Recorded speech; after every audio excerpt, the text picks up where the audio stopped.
Welcome to the Mindful Nomad podcast. I'm your host, Miguel Gutierrez. This podcast is an exploration into the world of creatives, community leaders, and entrepreneurs, taking a deep dive into their lives, focusing strongly on lifestyle, spirituality, mental health, and education.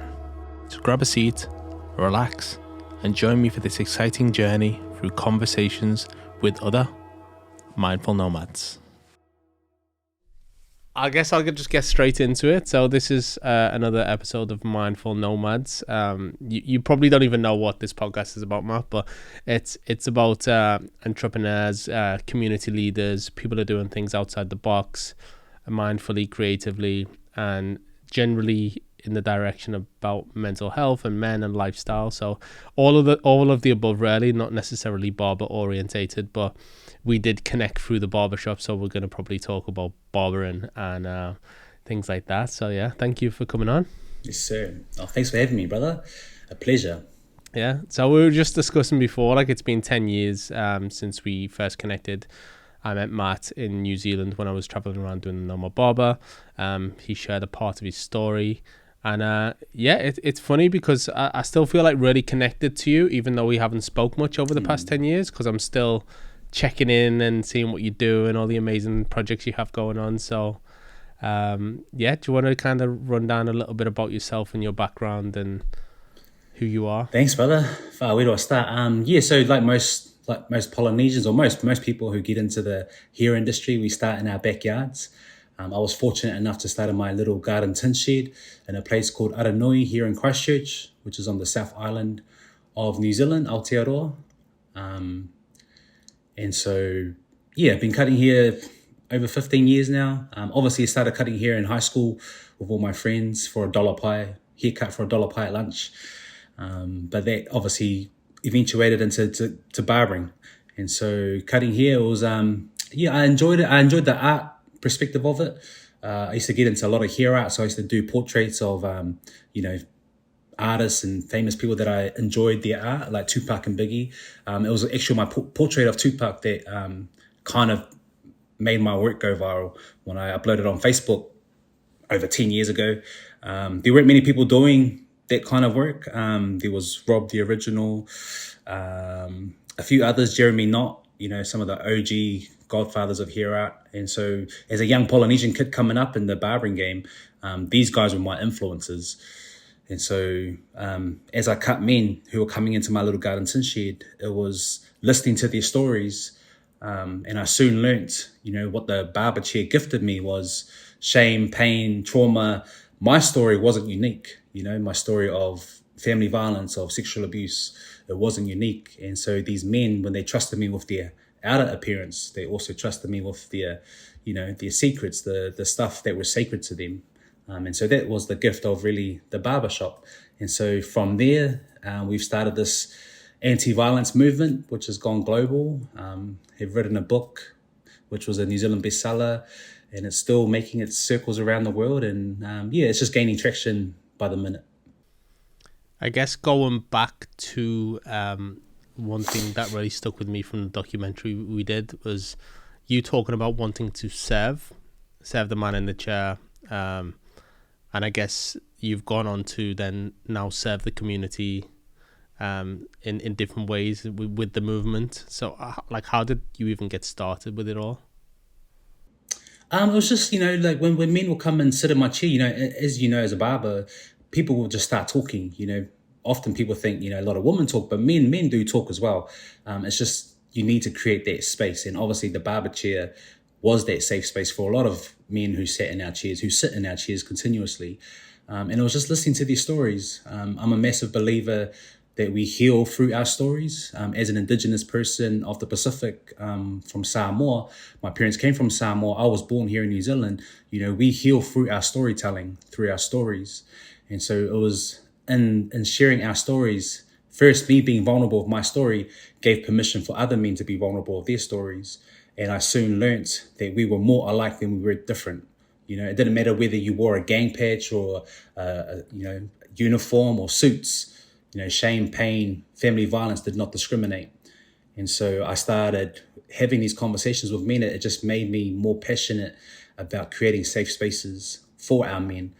Because there's not many safe spaces for our men, We often wake up, we have to put on our masks, put on our suits and go out into the world and work, be the bread earners and try and, fight another day. Yeah, and I think for all men around the world, it's the same. But even from someone who's from an international standpoint, I look at, Samoan Maori men as like big, strong men, and the powerful, the warriors, they have to be a certain way. So I guess to break down those barriers is a pretty special thing. Yeah, well, I think it's just it's not so much. I'm a massive lover and believer of re-indigenizing our spaces. We're beautiful things that came off colonizations, and very horrific things that came off colonization. And so for me, it's like we are here now. How can we utilize our stories of our ancestors and creating safe spaces to help our men heal and connect more and be the fathers that we've always been. When the missionaries came to New Zealand, Aotearoa, and the Pacific Islands, they recorded, and there's written history of record of Polynesian men, Maori men were beautiful, were nurturers, they were gardeners. They never raised their hand on our women and children. And so what we see now on, social media or Hollywood, Indigenous people are romanticized as these warriors, but we were so much more than just warriors. I don't know a lot about the history with the domestic violence in the Indigenous community. I've only seen what I've seen on movies, the classics. Can you tell us a little bit about how it started, why it got where it was, and kind of lead into what you're doing to now prevent that? So I'm a massive, I like to educate people on what intergenerational trauma looks like, so if you go right back, how far do we want to go back? We can go back to the war, men of old who came from these wars, and we didn't have the language then to describe what they were, what they had. A lot of these men had PTSD, post-traumatic stress disorder. But we didn't have the language then, so all we think is dad's so, disengaged, he's not present, he's disassociated himself with our family, and so our children are raising each other because dad's obviously witnessed so much pain and trauma.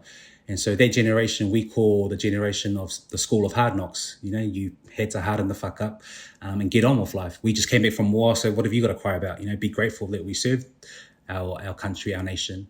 And then if we go further back from that, to colonization, how the missionaries came to our lands and stole our land, raped our women and children. And so you got to think all that pain that's been suppressed for centuries, for years, it's going to manifest. And if you've taken our land away, you've taken our language away, all the natural things that make us who we are, our identity, like you're going to see it manifest. That pain and trauma will manifest through addiction, through violence. And you only need to look at our statistics. Here in New Zealand, we're a small country. We've only got a rough number of 5 million people who populate this country. Yet we sit at the top of the world of the OECD when it comes to family violence. 1 in every 4 minutes, one person rings up the police here in New Zealand every 4 minutes. And that's only the ones that, are recorded. There's so much more that are not, that go unreported. As a victim, someone who witnessed my mom, suffer violence and abuse my entire childhood, she didn't ring up the police a majority of her beatings. I feel like from watching your, social media and stuff, a lot of traction came from when you found your partner, and a lot of things started to happen for you. Can you tell us a little bit about how that kind of... Yeah, so I was cutting hair in my little garden tin shed in the hood, what we call the hood here in Christchurch, called Aranui. And my partner, my wife, my best friend, she was living up in Auckland. We were just best friends at the time. And I told her, I was barbering. And so she said that, if you want to take this serious, move up to Auckland. And my father owns a hairdressing school. He started a school here in New Zealand called Seville's, which was the number one hairdressing academy throughout New Zealand. They own multiple academies. And so I said, sweet. I moved up to Auckland, which is our big city here in New Zealand. And I learned under his head barber at the time, who was a Turkish barber, third generation Turkish barber. Couldn't speak proper English, loved him to bits. But I still remember, I walked into his salon. It was a high-end salon. These guys were paying more than $100 for a 30-minute haircut. I put my hand out. I'm dressed as I am, looking like a hood boy, from the hood. And I put my hand out and I said, lovely to meet you, trying to be respectful. And he just looked at my hand and said, all you young barbers are full of shit. I was like, okay, put my hand back in my pocket. I didn't react because obviously I found out he was a 10th Dan black belt. So he had trained and coached the Australian, New Zealand Olympic teams. But it was the way he served and the way he nurtured and serviced the men that came into his salon, and these were men, all the men that came into his salon wore suits. Like there was no one that dressed like me, So I'm standing there in my Dickie suit, sweeping the floor with my dreads. And just the way he really catered to men was what I loved. And so Sarah was living in the Cook Islands at the time, a place called Rarotonga, another Pacific island.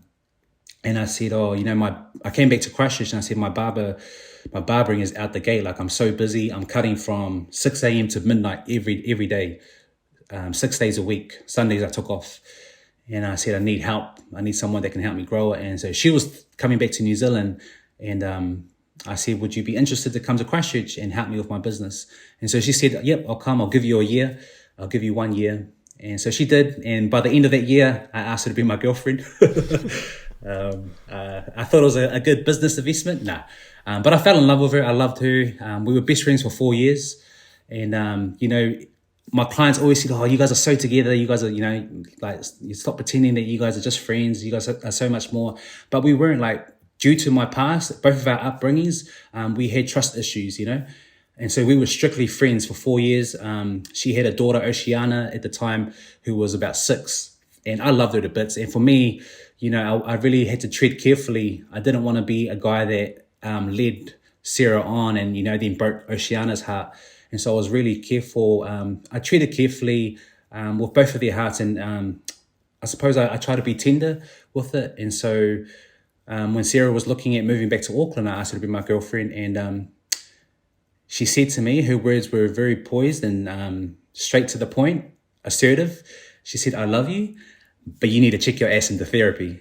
Because she knew all the dark bits about me. And so I did, I checked myself into therapy, wanting to do the work, wanting to talk about a lot of my trauma. And I swear to God, that poor therapist, that poor counselor probably needed therapy after our session. And so I'm very vocal on our socials about my love for my wife. I think, we see a lot of negative things or, not so positive things. And so for me, it was never modeled to me what a healthy relationship looked like. And so I thought, if I'm going to be this father figure to my daughter, Oceana, our oldest girl, Sarah's oldest girl, I had to model what a healthy man looked like, what a healthy masculine Polynesian man looked like. And he would show up, he would affirm his wife, his partner with loving words. Don't get me wrong, these times I've failed and used other colorful words, but I've vowed to always try and do better and be better.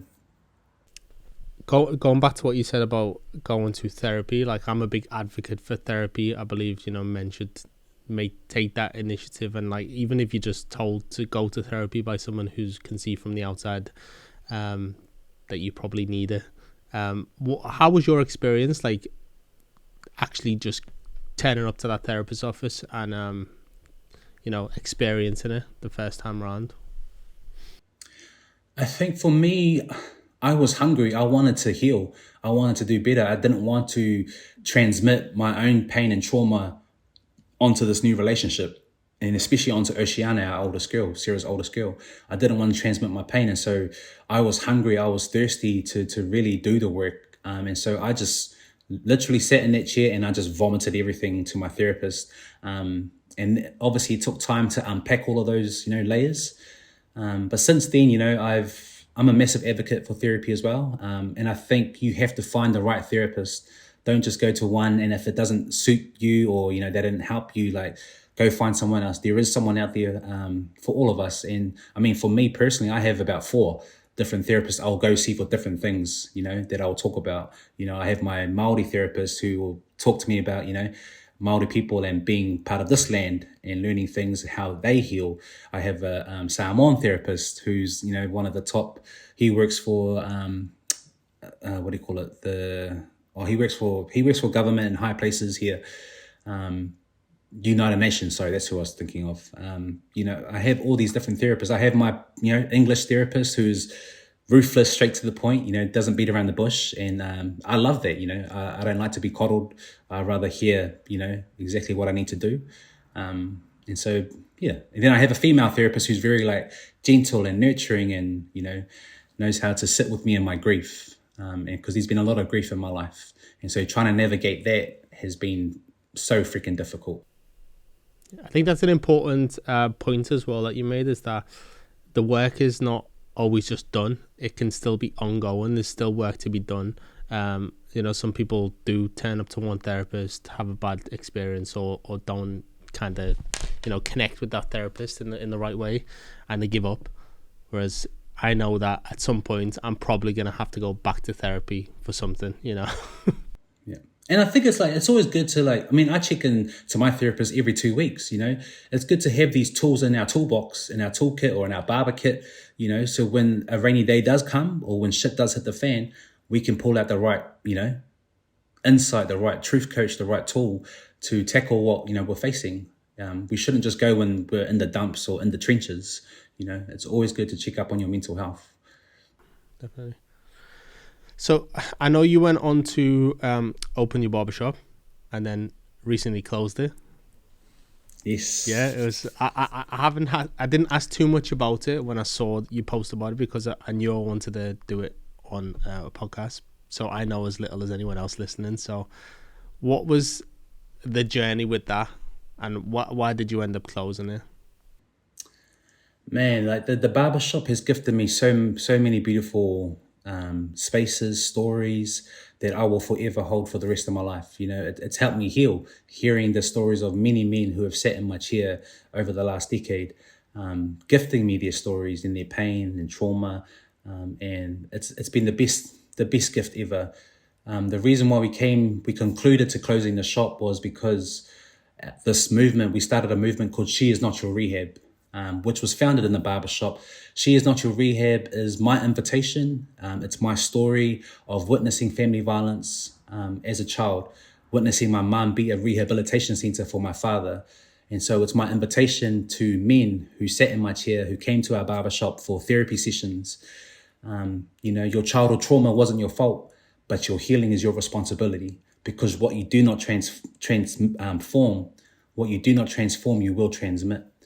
And so this movement, She Is Not Your Rehab, has grown exponentially. I did a TED Talk in 2019, which kind of opened that floodgate of having this discussion about family violence. And, I always get a few trolls online, he is not your rehab too. Like, we know, like, I'm a barber. I talk to men every day. I know I have men sitting in my chair crying who are heartbroken because they can't, see their children, or their partners are beating them up. We know violence goes both ways, but we can't get past the statistics that women exponentially are dying at the hands of unregulated men. Children are dying at the hands of unregulated men, and men also are dying at the hands of men. We're taking our own lives. And so it's my story. It's this movement was birthed on my mum's shoulders, but it's also credit to my wife, my best friend, who refuses to be my rehab. A woman who, told me to go to therapy, and I view Sarah as my home. She's my safe place, and we want to come home to a place where it's peaceful, safe, where we can put our feet up. And so for me, I have to nurture my home, which is my wife. And so closing the shop was very emotional, bro. Like, it was a 2-year conversation my wife and I had. She posed the question, like, you're getting too busy. You're hardly at the shop. You're traveling the world speaking and talking about, family violence. What do you think about closing it? And my first reaction was, hell no. Like, we can't do that. Like, this has been my life. This has been my lifeline the last, 15 years. And then she was obviously right. I was down to cutting once a week, cutting a lot of my day ones. And so the barbershop had its season. We've catered and I've, taken on over 50 staff over the last 10 years. It's been beautiful, to see these guys go open up their own shops and serve their own communities in different cities. But yeah, now we're working on this movement, She Is Not Your Rehab, and taking it global. Like, we're coming over to Europe, obviously this year. A lot of countries have asked for us to travel and speak. And because I suppose working in the family violence sector, a lot of the focus is usually on women and children. Men are always left out of the conversation. And so my approach is actually working with our men. How do we engage with our men in these conversations? And so, yeah. You need to get out there. Yeah, well, I think so. Like, because, a lot of people, it's different. Like, because I my thing is working with people who perpetrate violence. A lot of the times we want to throw them in prison, lock them up and throw away the key. But how's that working? My question is, how is that working for us? Because at the moment, all we're doing is building more prisons, we're building more refuges, and children, sadly, are still left at home, waiting for dad, mom to get out of prison, hoping that they will change from these systems, but they get out worse. It doesn't work, Hurt people. So to me, my view is, where will you find the most traumatized people in society? In prison, behind the wire, It's true. It doesn't. It's just a continuous cycle, isn't it? It does, and so we need to in and out. Our whole work is working. Like, that's what the barbershop gifted me, was seeing men connecting with the victim first. Because doing this work for so long, when you sit with these men who in prisons, like we go into prisons all the time, sitting in the darkest places that society has created. When you sit with these men, you realize, man, you were once upon a time a victim yourself. But you've had no, education or no one's ever nurtured or taught you, that wasn't your fault. You've just held that, harbored that, and now it's manifested into this, full-blown violent offender. And so when you can connect with the victim, you can connect with the man. When you can start to heal that victim, you can start to heal the man. And I think that's where society will start seeing change. So, is that you kind of done with cutting hair now, or you still have a chair set up at home, or? I still have a chair. We've actually opened up an art gallery. We did a massive campaign last year, which focused on our men, and we posed the question out to social media: if she is not your rehab, then who is she? And so we put the invitation out to men online, and we received over 3,000 submissions from men all around the world, telling us who they were. So it could have been their wife, their daughter, their grandma, their mum. And so these men were writing in, she is home, she is magic, she is poetry. And so we took those 3,000 words and we had to read through every submission. Behind every word, a man had to submit 100 words why they chose that word. And so we chose 100. My wife and I had to do the hard task of choosing 100. And we reached out to a famous Māori artist here in New Zealand who goes by the name of Mr. G, who's done amazing international commissions for Marvel, for Star Wars, like Prince, the late Prince, so many different people. And he said, I'll be honored to do this. And so we were blessed to have him. And so he came down and we hand painted 100 canvases, black, put She Is Not Your Rehab. Mr. G came, blacked out the words Not Your Rehab, and then he put the one word, the positive affirmation on these paintings. And so we opened this gallery last year. And so it's in this space where I'm currently cutting hair one day a week if I'm in town. So I still want to be, attached to the stories of the men on the ground. Yeah, I guess it is hard though. Like, I've been in that position where I'm really distracted from the projects I want to take forward. And then I have another business that's probably, it's quite exhausting, having a barbershop in general, having staff. Even if you do have good relationships with the people who will come in and go, and it's still kind of exhausting being on that journey of people starting, leaving. So I understand why you ended up closing. It was probably a bit of a relief as well. It was, honestly, like I think I cried when we announced it on socials. 2 weeks prior to closing, that whole 2 weeks, I cried. I cried every day. Men were coming into the barbershop. If you've seen my socials, we received hundreds and hundreds of messages from people in our community all around the country, just saying how this barbershop had changed their lives or healed them or helped them in some way or form. So it was very emotional. Like I was, second guessing myself. Are we doing the right thing, closing the shop? But the next day after the closing ceremony, when our community came and showed love and told us their stories, shared their kind words, I woke up the next day, I felt this massive weight off my shoulders, like I didn't have to worry, because you care so deeply about people, especially your staff, no matter where I've traveled, I'm always thinking about, how the boys' well-being, how's their mental health, are they showing up to work, all those things. And I just thought, man, the relief, I feel bad, but then I feel like now I can focus full time on this work of family violence prevention. Yeah, I think the key point is that the barbershop was the vessel to start the movement, but it's not necessarily the end. It's continuing to grow. Yeah. So tell us a little bit about. I know you've kind of talked about it, but she is not your rehab. What is the end goal for this? Because it is massive. Already. It is massive. I looked yesterday and I was like, whoa. No, thank you, brother. My ultimate dream is a violence-free world. I'm a massive believer that the seeds that we plant today, we may never eat the fruit from. But my ultimate hope is our children's children's children get to eat that fruit, and so it's just normalizing these conversations. I really my dream is to actually influence pop culture around these conversations. We can sit here and talk about our trauma, almost like we're living at the trauma Olympics, compare who's gone through what, what's worse, blah, blah, blah. But I'm a massive advocate for what does intergenerational healing look like? What does it look like if I become the father that I never received, or I'm the husband that I never witnessed, or I have this relationship, this beautiful relationship with my wife and my children or my partners or whoever that you're with.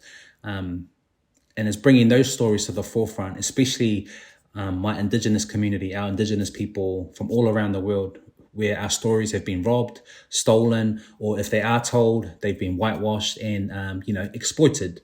And so it's really telling our stories by our people, for our people, because I'm a massive believer what's good for Indigenous people is good for all people, I'm gonna start preaching soon.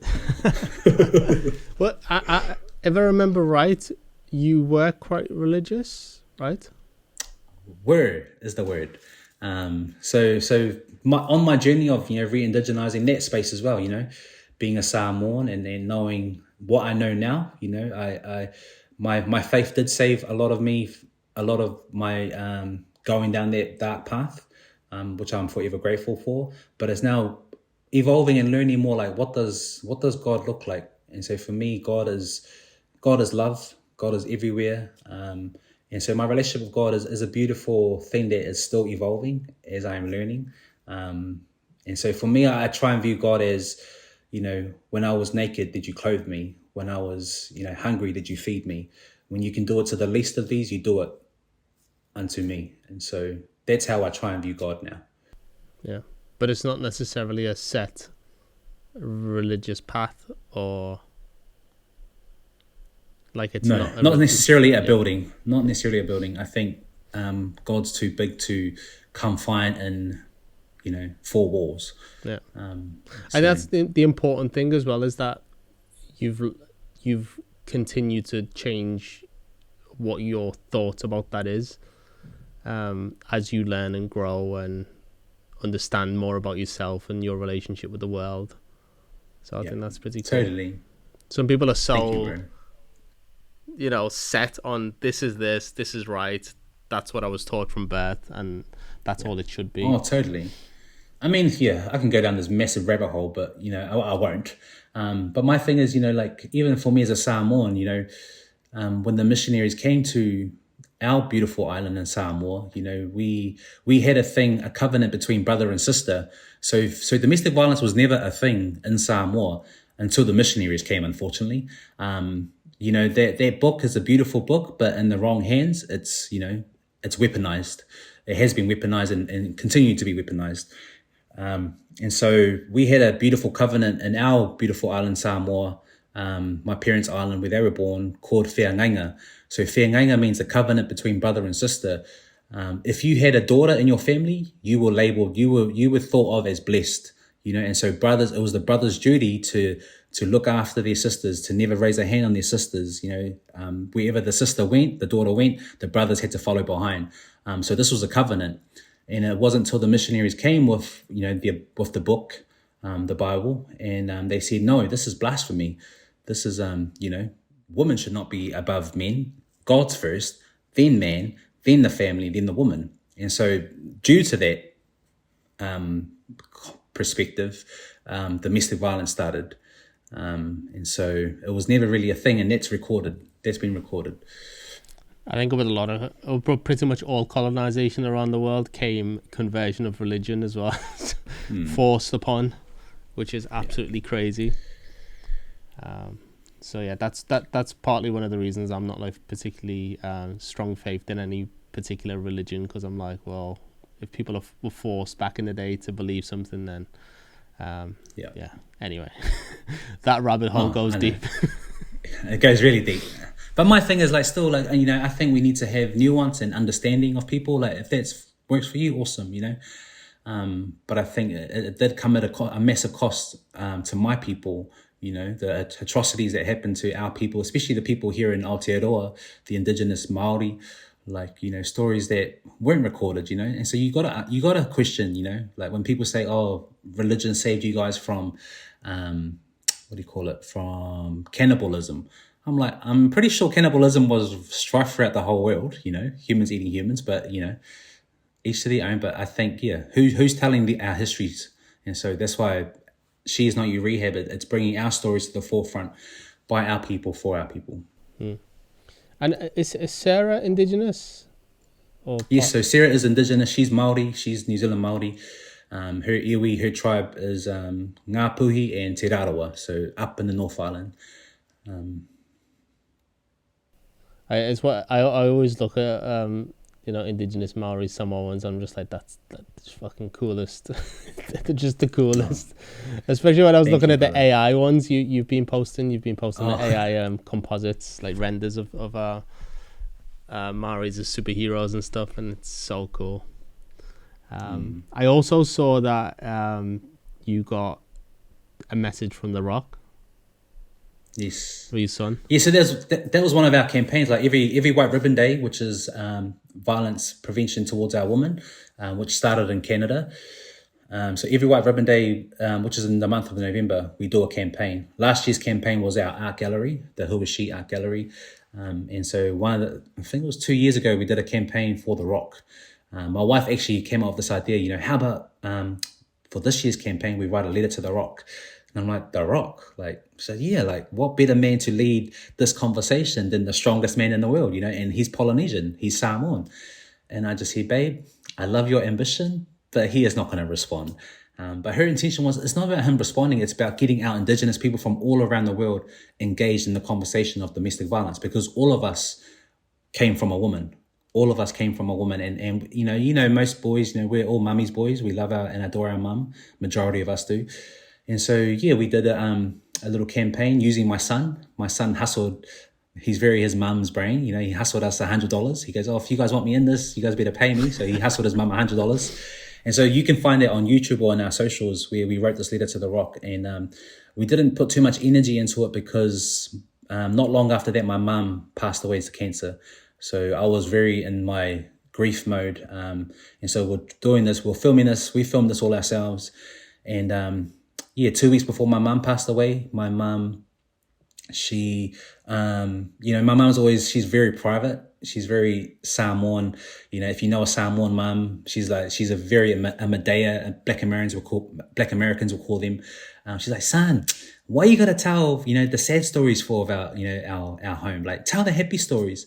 And I'm like, what happy stories, mum? You're like, can you tell me one? And she's like, oh. But when The Rock responded to our letter, my son's letter, my mum just cried. Like, she just lost it, and she just cried as she said, son, tell it well. tell our story well. Because I told her, Mum, my story is not unique. It's not unique. There's so many kids who are still living in fear, living in violence, witnessing violence in our backyards. And so, yeah, we told that. And when The Rock responded, it was humbling, to say the least. I got told from a close friend who was, close friends with his wife that, Dwayne was literally in tears watching the video because it reminded him of his mum and what he witnessed growing up. And so, again, so many of us have witnessed family violence, but it's not normalized the conversation, to talk about these hard topics. And I guess it's more relatable when you see someone like The Rock, who, like you say, is the strongest man in the world, one of the biggest movie, or probably the biggest movie star in the world. He's Samoan, and he relates to this, Pretty special message for the community. Especially Thank just you, getting bro. a response. Like, that's crazy. Like, he wrote an actual big response. And then I think it was probably last year, he did another video. Some New Zealand journalists went over there to interview him for Black Adam. And they asked him a question about my son, and he remembered and talked about it, So it's pretty genuine, And I've heard through the grapevine, to work for The Rock or to be in that camp, like, he is as genuine as they come. He's a good man. Unless you're Vin Diesel. They apparently don't like each other. I don't know, though. It could be just drama. Yeah, that's crazy. So tell us a little bit about... I know you said you're going around the world and that you're going to speak. Like, is there a set plan for that? Or... Yes, so we're coming over to, we're actually doing Australia first. We start in Australia in October, and we make our way to India, we make our way to the UAE, and then we hit Europe, starting off in London first, the UK. And then we'll just, we're working with a big UK organisation, don't know the name off the top of my head, who work in the family violence sector. And so they've got us talking all over the place around Europe. And so we're gone from October. We're back in New Zealand in February. Wow. And so we're gone for a long time. And then now America, USA want us around April. They're asking for our art gallery exhibition. Amazing. And is the whole family going? Yes. When we say the whole family, our oldest girl is at university. So she's on her third year studying a fine arts degree. So she won't be coming, unfortunately, and she's gutted, feels FOMO, left out. But the two young ones are coming. My wife and I, we've always dreamt of taking our children around the world and teaching them things, because they don't have our story, And so I've always thought, how do we teach our children resilience? How do they learn resilience? And so part of that is taking them around to different communities, especially Indigenous communities around the world, and see how people live. They're quite well traveled already in their young ages. Angelo is 8, who calls himself the Rock's nephew, and Frida, who is the boss of the house, she is 5. So they're very excited. This is might be a bit of a deep question, but as someone who grew up around domestic violence, sexual abuse, then becoming a father, what is the thought process around that, like, about becoming a good role model, treating them how they should be treated? Like, do you hold yourself at a higher standard than you normally would? Do you overthink things? Do you kind of have imposter syndrome? What's the... Mate, I am the most overthinker when it comes to looking after and protecting my family. Because when you work in the sector, you hear the most horrific stories. You hear children exploited. You hear women dying at the hands of men. I lost 4 friends to suicide by the age of before I was 18. 4 close friends. So I've heard some pretty horrific stories on this side of the world.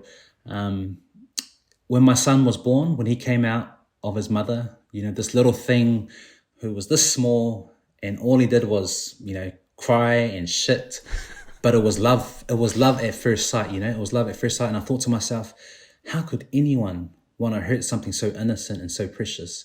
And it was then, he was my greatest invitation to heal and do the work. It was then I knew, I had to forgive the people who perpetrated violence to me, the uncles who sexually abused me, the aunties, the babysitters who sexually abused me, my father who abused me and beat the shit out of us. I had to forgive them because, like I said before, what you do not transform, you will transmit. And I knew if I held on to this anger, this bitterness, this resentment, it would eventually transmit to my precious son and my wife, my children. And so I had to do the work. And it's freaking hard. When people talk about healing, has almost become this, buzzword, but it's, to me, healing is not rainbows and butterflies and unicorns. Healing is crying, ugly crying, punching, shadow boxing the ear, like it's hard. It's very hard. But, when you're triggered, I think triggers, I try and view my perspective on triggers is it's your invitation to heal, to carry on doing the work. I'm safe because I'm triggered all the time. You watch a movie or the way the lights or the way someone smells, due to my upbringing, I'm triggered all the time. But I just feel like, I'm safe. I'm loved. My kids love me. My wife adores me most of the time. I'm safe here. These feelings come, but they're not. These feelings are not who I am. They will pass. Do you, when it comes to your children, do you allow them to become part of the conversation around what you do? Are they quite, are they, that they get to listen about some of the stories and stuff, or? Yes, definitely. I think we speak it in their language, child friendly. But my children, they are around our work all the time.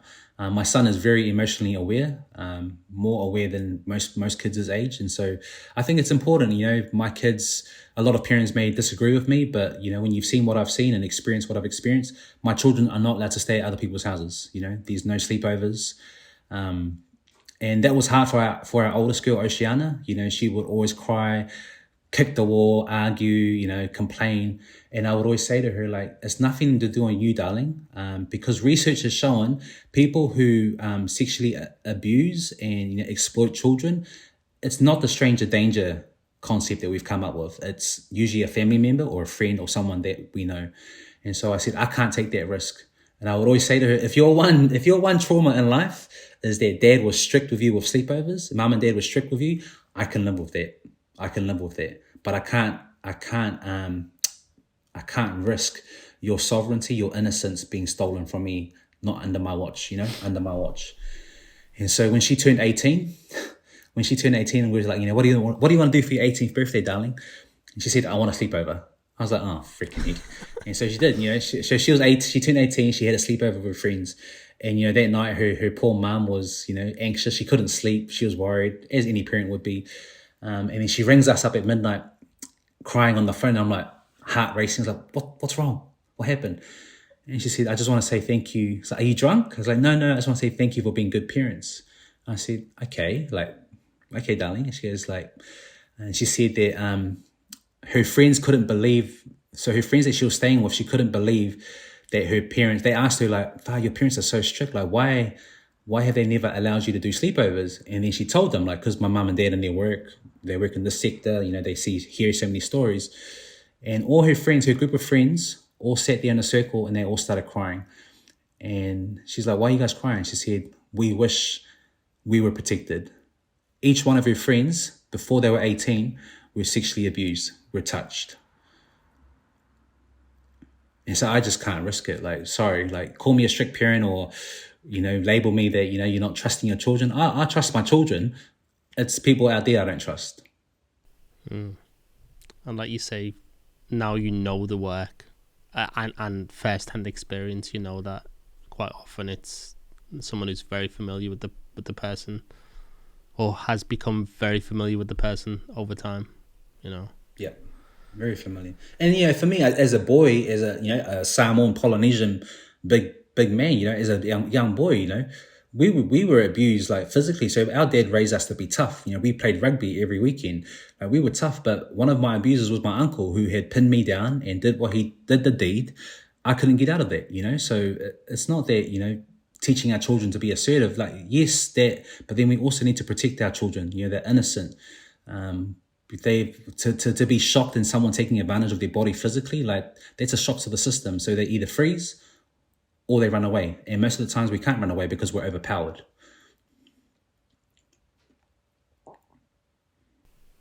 You're Yeah, asking all the hard questions here, brother. I know. I'm just thinking Some about deep it. questions. It was like I remember hearing your story when we first did the documentary, and we were very much in two minds whether to include that part in the documentary, and I felt like it wasn't the right time.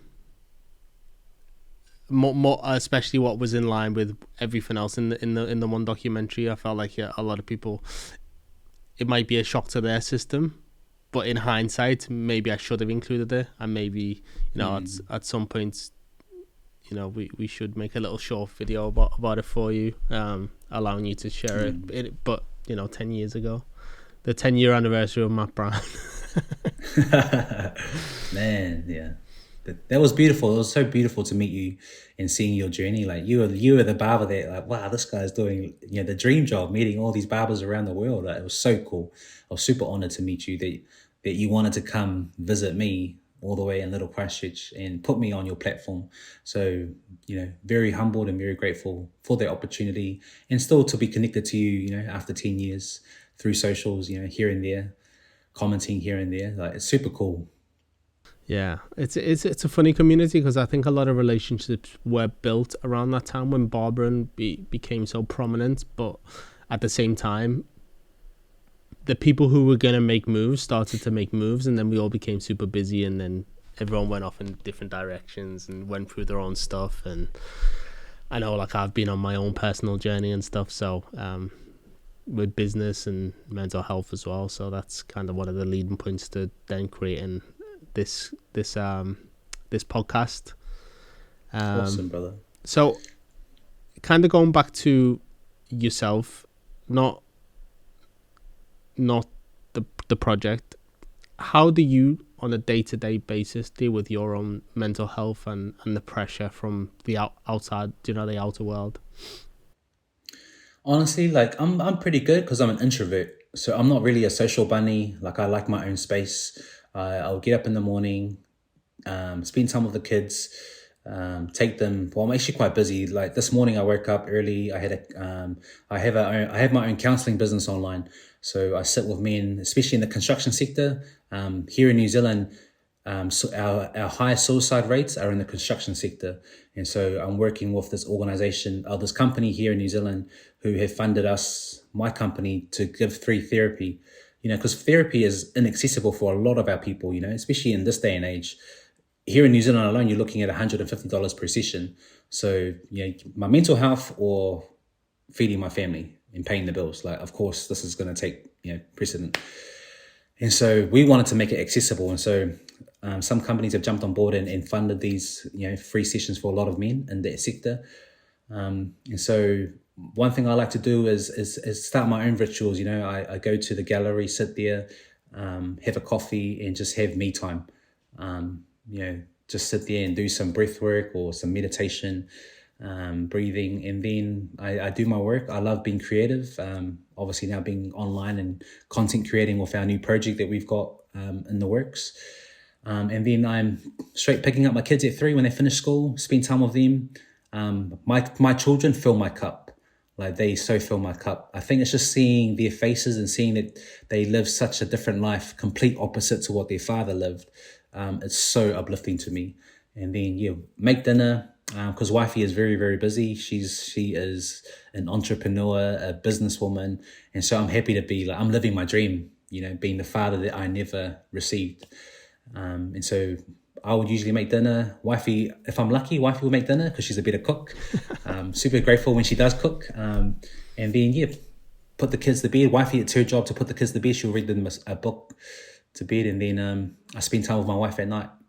We do some work, but we're always together. And so that's really much me. And the weekends, I'm not a social bunny. I'm not out and about, doing anything. I'm just with my family. And I'll go see a therapist every 2 weeks. Catch up with my mates. So it's like a really nice balance. So yeah. I'm quite introverted as well. Even though a lot of people probably look at you and don't see that, and look at me and don't see that. But yeah, very much like to spend time by myself. And it's interesting what you said about just going to the gallery and spending a little bit of you time. I heard that from a lot of dads, that just having a little bit of peace and quiet is enough for them just to get that kind of yin yang balance in their day to day. Yeah. Hard out. And when we travel, like, you know, because the kids are always with us, my wife is so good. Like, you know, I'll go for a stroll in the morning, have my coffee and just go sit somewhere, or go for a stroll and just be by myself for an hour, you know. I love that. I totally love it, and I treasure those moments. They're what I call my sacred moments. It's the little things, I think, as we get older as well, like just going for a walk in a park, getting some nature, getting some fresh air. Man, we're standing old now. You don't think it could happen? Like, as a young guy, I used to think like, oh, I'll never be like that, but I am. I'm definitely like that. Just going out with the dog, it's just like a bit of an escape. So what I was going to ask, so yeah, what, like, a lot of guys, like you said, guys do talk, but a lot of guys are still struggling with mental health, and suicide rates are still, you know, through the roof, and a lot of us are doing little things that we can to kind of help that. If a guy's struggling, what would be your biggest advice to them? If a guy is struggling, like, we hear it all the time, you know, reach out. But I'm tired of that. I'm tired of that narrative. Like, for those of us who are not struggling, it's your job to reach out, you know, because when people are struggling, like, they don't want to reach out. Part of the reason why they're not reaching out is because they're struggling. So telling them to reach out. Yes, it is important to reach out. But I think for those of us who are not struggling at the time, you know, all of us are going to have our struggles. But if you're fine, if you're doing well, reach out to a friend.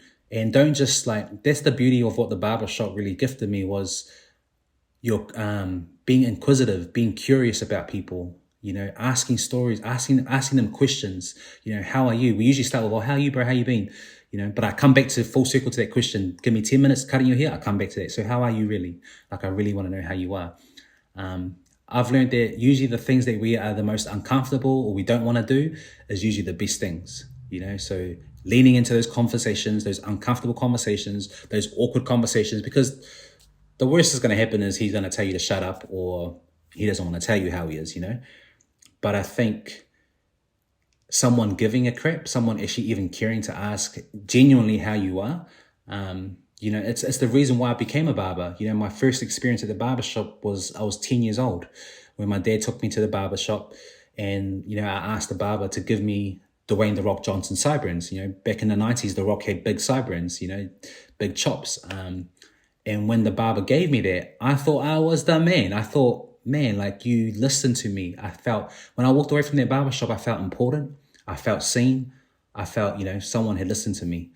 And so just little things like that, I think we can all do. You don't have to be a barber. Just be a freaking good friend and check on your bros. Like, how are you, bro? Like, let's go for a walk. I think women do it way better. My wife is much better at me than that, you know, checking in on her friends, going out with her friends, you know, having girl date nights.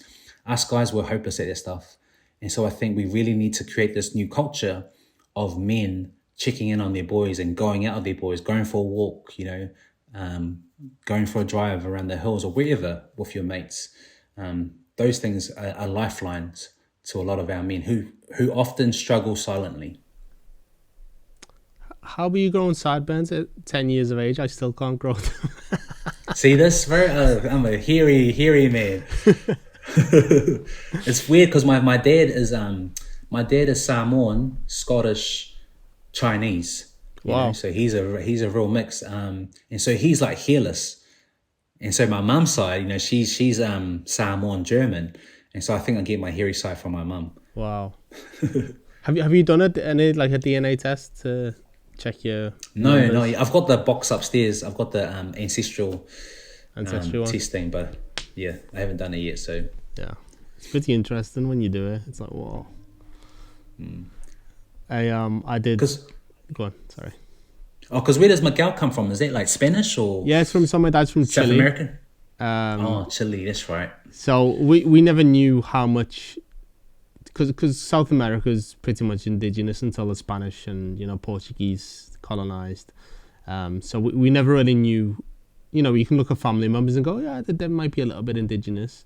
But until I did the DNA test, I didn't realize how indigenous. So, like, I'm nearly 25% Andean native. And then like a bunch of Spanish, and then I've obviously got like from my mum's side mostly English, and then I'm also like 20% Chinese too. So quite the mix. There's quite We a also mix, have brother. like 3% like African as well, and some Scandinavian, Vietnamese, a couple of percent here and there. So yeah, they're pretty interesting when you do them, and the Ancestry and the 23andMe ones came out kind of similar. So yeah, crazy. They're super cool. They're so cool, bro. So I was gonna lead onto something else. So what is kind of the end goal for She's Not Your Rehab? How big do you envisage it becoming? I want it to be pop culture. I want this conversation to be pop culture, infiltrated in all corners of society. We have a long way to go, obviously, but I really think for too long our women have led this conversation around family violence. For too long, our women, when you look at all the White Ribbon Day campaigns around the world, it's women voices who are leading this conversation. And I'm grateful for strong women. Women have been my superheroes. My mom was my first superhero. My music teacher, who was a woman, was my second superhero, and my wife is my other superhero. And so I think I really want men to normalize these conversations amongst other men. We need to hold each other accountable. And calling each other forward. I'm not a massive believer of calling people out. I think believing in the best for people and our humanity and calling them forward, like, brother, that's not cool talking like that. When I opened up my barbershop, I wanted it to be a place where we did not objectify women. We didn't talk bad about other barbershops. It was a place of integrity, and we had to live that lifestyle, us as barbers, we had to have these conversations.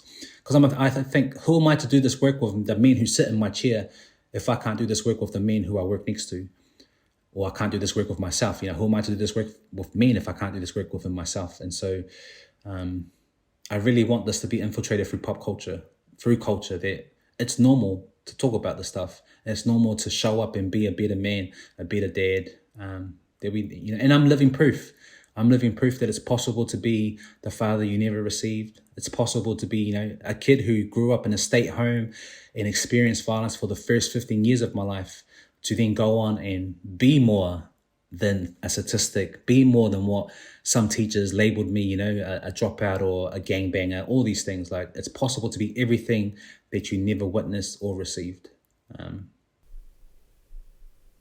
Sweet. Well, I would really like to continue this conversation live in person when you make it to the UK. So I don't want to keep pressing you for questions, and I know it's like that too. So if people do want to find you though, can you just drop it's pretty obvious, but you can drop the socials. So our socials is Instagram and Facebook. She Is Not Your Rehab. My personal Instagram handle is My Father's Barbers, or just go onto our website, sheisnotyourrehab.com. Amazing. Thanks, Matt. I appreciate you taking the time.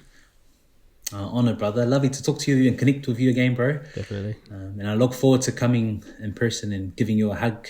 Come sick. October, hopefully, if you're around. October, November. Yeah, sick.